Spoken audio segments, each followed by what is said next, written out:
Educational creativity চ্যানেলে সকলকে স্বাগত।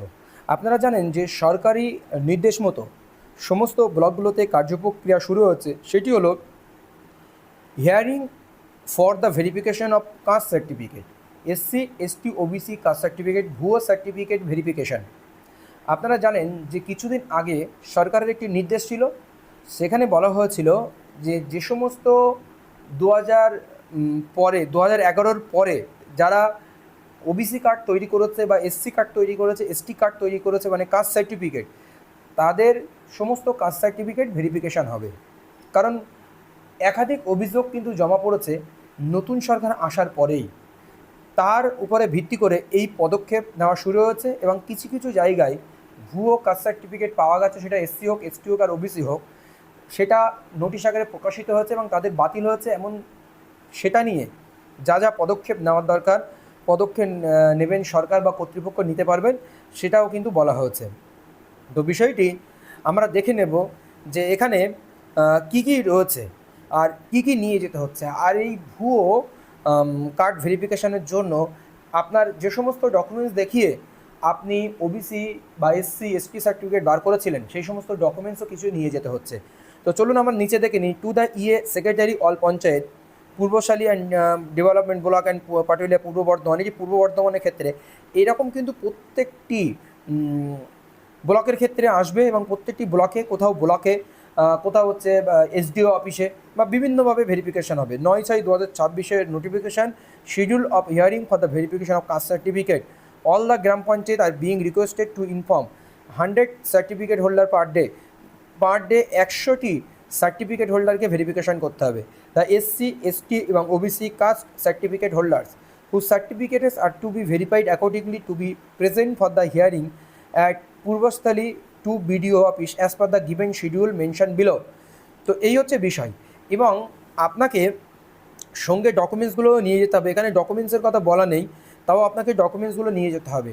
কী কী নিয়ে যেতে হবে? আপনার কিসের উপর ভিত্তি করে ওবিসি হয়েছিলেন, আপনার ইনকামের কিছু প্রুফ যদি আপনার থেকে থাকে, বা ইনকামের প্রুফের থেকে সবচেয়ে বড় ব্যাপার আপনার ভোটার কার্ড, আপনার হচ্ছে আধার কার্ড থেকে শুরু করে বা অন্য অন্য যে ডকুমেন্টস, বাবার ভোটার কার্ড, মায়ের ভোটার কার্ড বা আধার কার্ড, এই সমস্ত ডকুমেন্টস এবং আপনার ওবিসি সার্টিফিকেট নিয়ে যেতে হবে। আপনার সব কিছু ভেরিফিকেশান হবে।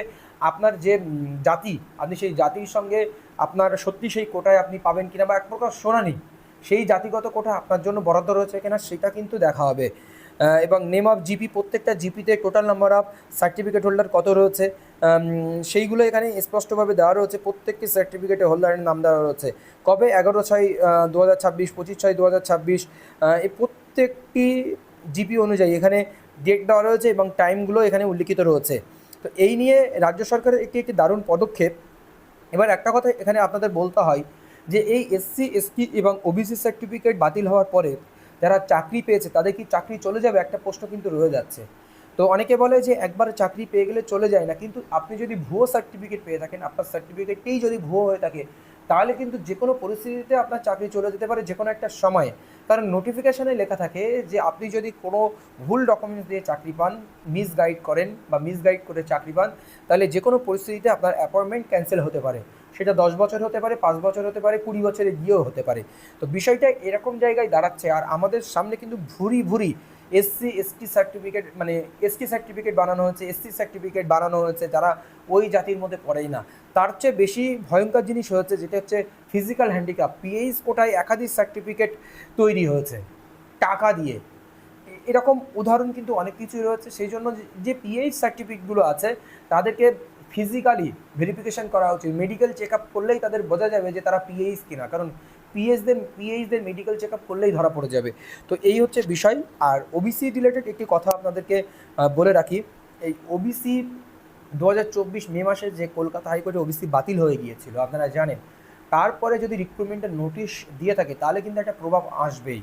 আর তার আগে যদি রিক্রুটমেন্টের নোটিশ হয়ে থাকে তাহলে কিন্তু প্রভাব আসবে না বলা যেতে পারে। কেন বলছি? কারণ আমাদের রাজ্যের বর্তমান মুখ্যমন্ত্রী ঘোষণা করেছেন, এমনকি কলকাতা হাইকোর্টের ডিভিশন বেঞ্চে যে রায়টি ছিল সেই রায়টি কিন্তু তিনি মান্যতা দিয়েছেন বা তারা মেনে নিয়েছেন 2024 মে মাসে যেটা হয়েছে। তো সেটার উপরে ভিত্তি করে কিন্তু যদি রিক্রুটমেন্ট অনেক দূর এগিয়ে গেছে, এইদিকে আবার হচ্ছে যে নোটিফিকেশানগুলো ছিল 2025-এর নতুন সার্টিফিকেট রিভ্যালিডেশন রিইস্যুয়েন্স, সেই নোটিশগুলো কিন্তু ইনভ্যালিড হয়ে গেছে, আপনারা জানেন। তো এরকম একটি জটিল পরিস্থিতি ওবিসি নিয়ে তৈরি হয়েছে এবং সুপ্রিম কোর্টে একাধিক মামলা হয়েছে এই সংক্রান্ত। তো আপডেট আসলে অবশ্যই আপনাদেরকে দেওয়া হবে। ধন্যবাদ।